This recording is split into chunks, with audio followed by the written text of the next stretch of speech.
장비가 종이뭉치를 내민 것은 그 다음이었다. 월하영의 저주를 네가 대신 풀어줄 거라는데 서명하라.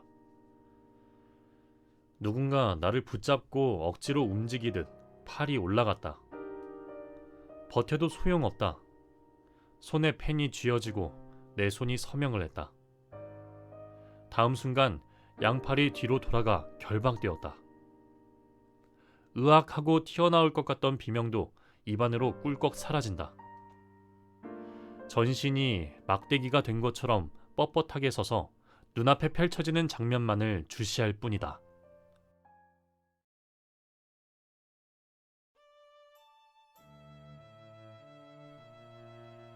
내가 묶인 것을 확인한 월하양은 춤추듯 손을 움직였다. 말아 올렸던 치마가 팔락거리더니 보랏빛 꽃이 피어나듯 화르 펼쳐졌다. 그녀가 한 바퀴 돈다. 보라색 치마가 파란 하늘로 바뀌었다. 그 파란 하늘을 배경으로 갓쓴 선비, 임수인이 불쑥 얼굴을 내밀었다. 속삭이듯 다정하게 월하양을 부른다. 향이, 나는 말이오. 그대가 내 곁에 있어주니 얼마나 좋은지 모르겠소. 그대와 함께 있으면 힘이 절로 난다오. 우리는 아마도 전생에 부부였던 것 같소. 천생연분 말이오. 월하양의 수줍은 목소리가 뒤를 이었다. 저도 공자님과 함께하니 행복합니다. 나를 이해해주는 귀한 이를 만나 혼인하고 행복하게 살고 싶습니다. 부모님들이, 가족들이 나를 자랑스럽게 생각했으면 합니다.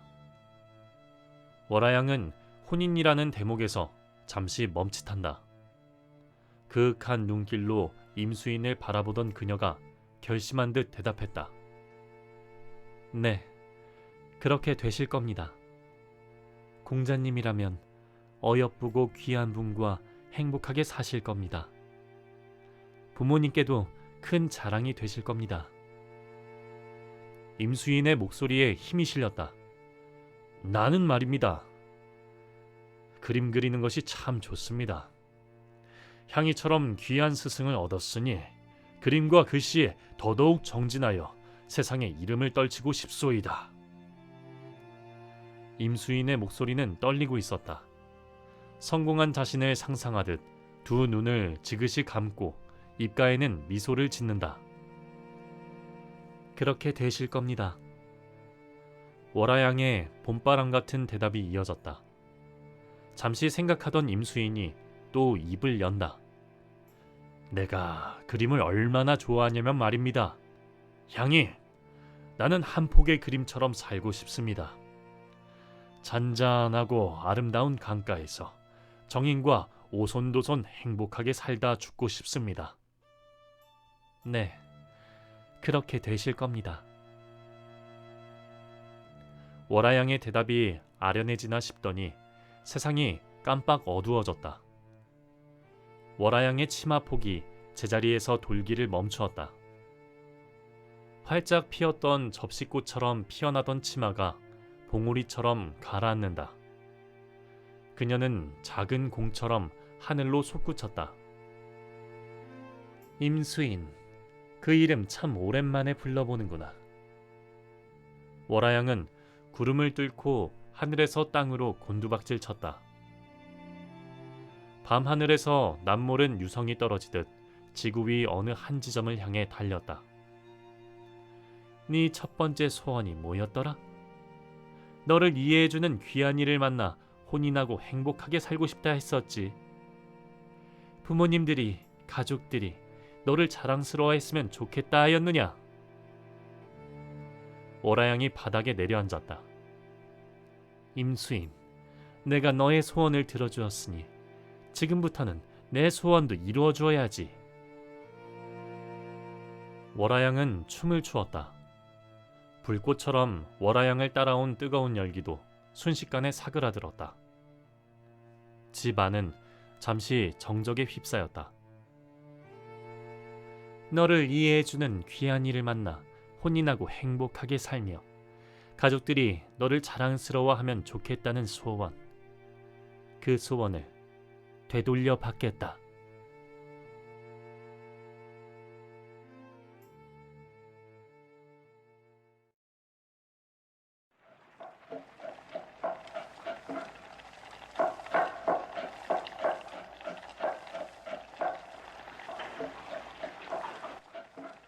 주방 쪽에서 탁탁탁 작은 칼질 소리가 들려온다.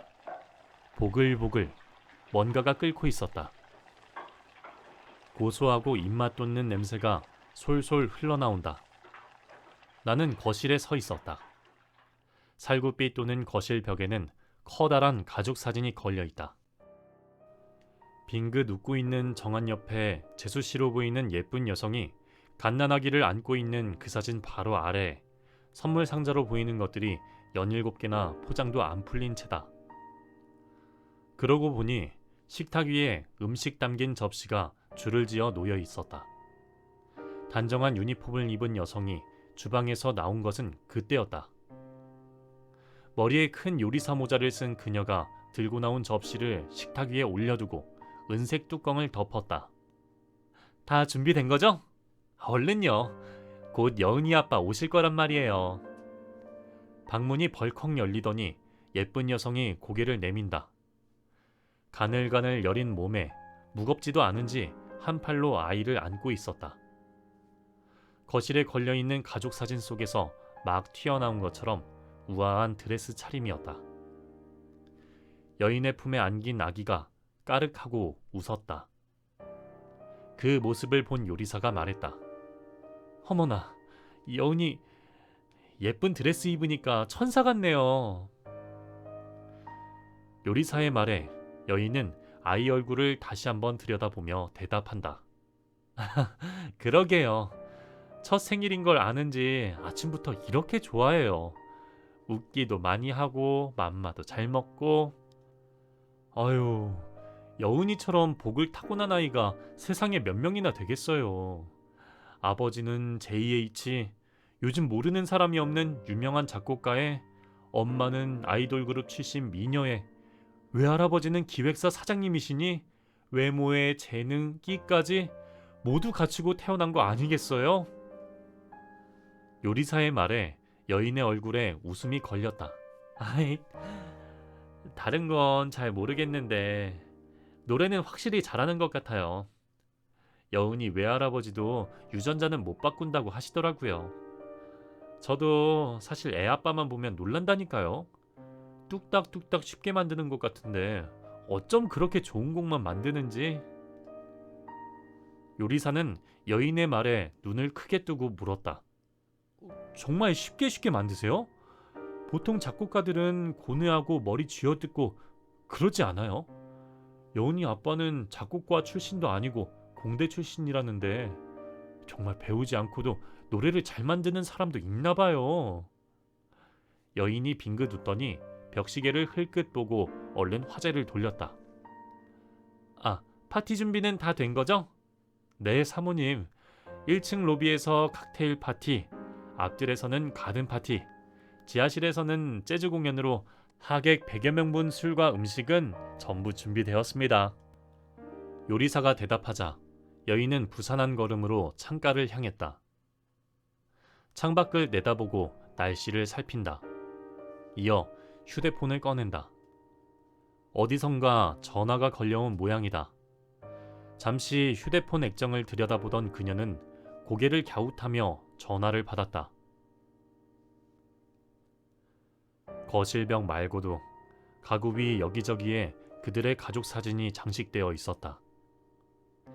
행복하게 웃고 있는 정아는 살이 올라서인지 예전보다 인상이 부드러워 보였다.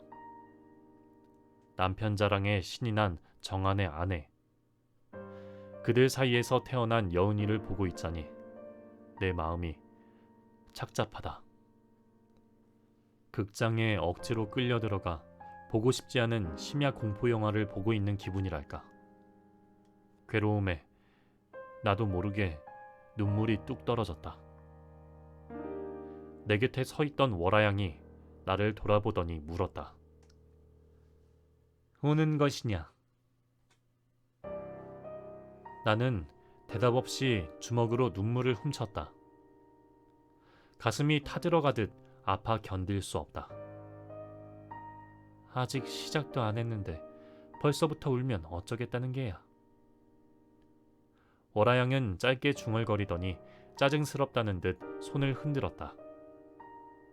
나는 순간 방바닥에 무릎을 꿇고 그녀 앞에 주저앉고 말았다. 마음 같아선 그녀의 손이라도 붙잡고 애원하고 싶었다. 그러나 월아양은 내 말을 듣는 대신 하얀 손을 들어 손가락을 까딱 움직였다. 그럴 리가요. 뭔가 착오가 있으신 것 같은데요. 정한의 아내가 휴대폰을 들고 떨리는 목소리로 말했을 때 나는 깨달았다. 월아양은 내가 무슨 짓을 하든 멈추지 않을 것임을 말이다. 월아양이 몰고 올 검은 불행이 곧 이곳에 휘몰아칠 것도. 나는 절망한 얼굴을 들어 정한의 아내를 올려다보았다. 그녀의 얼굴이 하얗게 질려가는 것이 똑똑히 보였다. 잘못 아신 것 같아요. 아니, 잘못 아셨네요. 제 남편은 표절 같은 거 할 사람이 아닙니다. 이런 추측성 기사 내시면 저희도 가만히 있지는 않을 겁니다. 그녀는 전화를 끊자 맥이 빠진 듯 의자에 주저앉았다. 거실 바닥에 딸아이를 내려놓자 아이는 아장아장 두어 발짝 걷다 그만 제자리에 엉덩방아를 찢는다. 그런 아이가 눈에 들어오지도 않는 모양이었다. 정한의 아내는 양손으로 얼굴을 감싸쥐고 한동안 생각에 잠겨 있었다. 저기 사모님! 손님들 오시는데 파티는 어떻게 할까요? 심상치 않은 분위기에 눈치만 보고 있던 요리사가 조심스레 말하자 그녀는 얼른 고개를 든다. 네, 음식 내가세요. 파티 시작해야죠.